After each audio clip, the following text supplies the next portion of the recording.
75 years ago today, thousands of Allied troops stormed the beaches of Normandy in what was to become the largest seaborne military operation in history.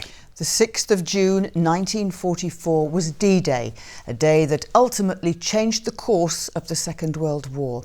Our reporter Jennifer Cordingley has spent the day in Hawick, where people have been gathering to commemorate the 75th anniversary. Jennifer.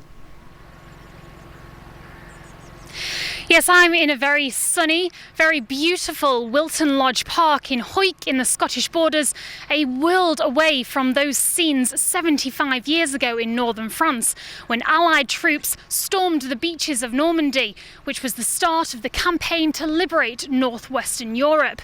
That would become known as the beginning of the end of World War II. 75 years later, and 300 veterans from across the UK have travelled over to Normandy to take part in commemoration events. We'll have more on the happenings and what's going on in Normandy a little bit later in the programme, but for now, let's take a look at the ceremonies and events that have been happening across our region to remember that day 75 years ago. A minute's silence to remember the lives lost and sacrifices made. In Hawick, wreaths were laid by officials and veterans, including 94-year-old Jim Sterling, who, 75 years ago, was on a minesweeper ship clearing the way for Allied troops to invade Normandy. It makes me grateful that people realise, and it's mostly the older generation, they realise and appreciate what happened 75 years ago. Young men, mostly late teenagers, early 20s, sacrificing their lives for freedom. For Jim, it's important to share his and many others' stories and experiences to make sure the younger generation know and appreciate the sacrifices made. And many more events like this will be held. and many more of us will still be alive to take part in an event. This will be about, I can imagine this will probably be about the last one.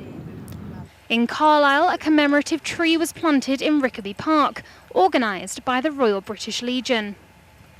D-Day is so important because it was a turning point in the Second World War, and so many people made the supreme sacrifice for people and for us to enjoy the freedom we enjoy today.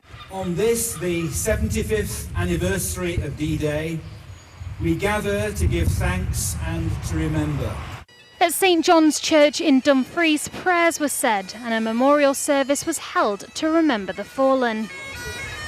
It wasn't just commemorations but celebrations in Hawick. A luncheon paid tribute to the time period, with cream teas to thank the people of the town for their support of veteran charity First Light Trust. One of the things it's all about is saying thank you to the people of Hawick. They have been quite incredible supporting First Light Trust, both by way of custom. We get donations all the time coming in from them, which obviously help towards activities for our veterans. So it is a thank you to the people of Hawick just for supporting us so well.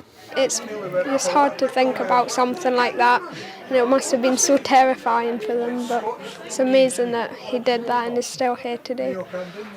Whether it was with tea and cake or silent prayers, the sacrifices and bravery of those soldiers 75 years ago were remembered, and they were thanked for their service. But for Jim, it wasn't himself he was thinking about all those years ago. It was the greater good. I mean, it was survival. It was a survival of Britain, a survival of the free world that we were fighting for. Yeah, it's hard for most of us to comprehend and imagine what Jim and so many others went through that day, just so that we can be stood here today talking about it. Now, I'm joined by Brian McLeod. Brian's from the Hawick version of the Royal British Legion in Scotland. Brian, tell me, how important are commemoration events like this one? It's in remembrance of our past generations, grandfathers, fathers, brothers, sisters, aunts, uncles. who served and gave up their time to defend freedom, so that we can enjoy the peace and prosperity that we have got now.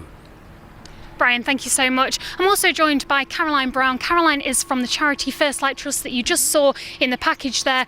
Now, Caroline, First Light Trust Cafe in Hawick has been there a year now. So what changes have you seen and how have you helped veterans in the town? We've seen quite a few changes since we started a year ago. We'd like to think that we help them by providing a safe place for them to come and talk about issues that they have, any concerns that they have, and also to provide a social environment.